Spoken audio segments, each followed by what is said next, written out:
janë faktuar përdorimi i parave që vinin nga burimet jashtme për të bërë reklama në Facebook për të ngritur infrastrukturën zgjedhore. Atëherë skenari është nëse fiton Orban, atëherë si janë marrëdhëniet e Amerikës me Orban? Faleminderit Mirela që risove një herë pyetje. Po problemi është që në qoftë se domethënë pikpyetja vërtet për ne si shqiptar është ose për atë që është aspirata jonë për NBE është sa do të mbajë kjo infrastrukturë e Bashkimit Evropian dhe debati domosdoshëm që po lind në BE pas ngjarjeve të Rusisë, pra pushtimit të Ukrainës dhe zhvillimeve në raport me Shtetet Bashkuara dhe NATO. Në qoftë se ne do humbasim në cilën krahin humbja po fitoj Magjari kemi humbur në një kështu fole lepuri. Thelbi është që në parim na kjo votë Hungaria nuk do të ndryshoj kursin e Bashkimit Evropian. Sfida e vërtet do të ishte në qoftë se në këto zgjedhje që u ngrit një tension shumë i lartë për sa i përket pranimit të rezultatit nga vetë Orban, madje pati pretendime orët e fundit për manipulim të zgjedhjeve nga Orban, s'po blien votën, që është çështë sepse ai është në pushtet, por punë tjetër, por mbajtja e një sistemi që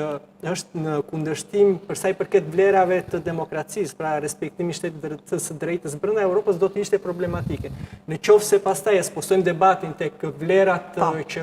Bashkimi Evropian duhet të ketë brenda saj, kam përshtypjen që është duke u reflektuar sepse partia qendrore që qeveris Parlamentin Evropian është e qendrës së djathtë. Pra ka një rikthim të një farë konservatorizmi dhe një rikthim me këmbë për tokë të Bashkimit Evropian që do të hyjë edhe një marrë dhe një dush të ftohtë tani pas saj ndërhyrje të Trumpit. Trump deklaroi që Europa të shikojë, të mbrohet vetë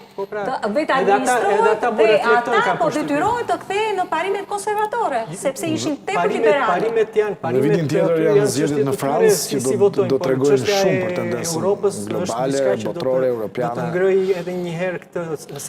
sensitivitetin për sa i përket proceseve të brendshme të BE-s, kurse për sa i përket NATO-s nuk do të shqetësohesha shumë sepse ka dy aspekte. Një është që maksimumi që mund të ndodhë është që mund të bekojmë ne si shqiptarë nga një prani trupa ashtu në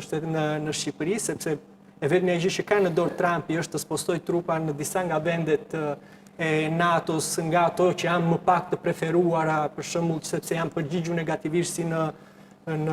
Spanjë kryesisht, dhe aspekti tjetër është që para 2 vitesh është kaluar një ligj në Kongres i cili kërkon 3/5 të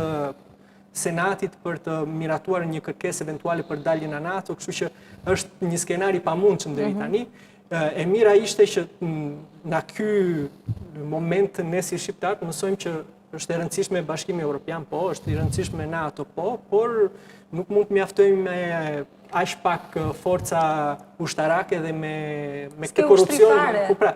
korrupsionin që minon kapacitetin të mbrojtjes përsa i përket investimeve në siguri. Genti, bëjmë diçka, ndërkohë marrim pak sekonda publicitet, të shohim pak se çfarë është duke ndodhur, sepse unë e them her pas here, Min Mesahat, gjeopolitika ka treguar që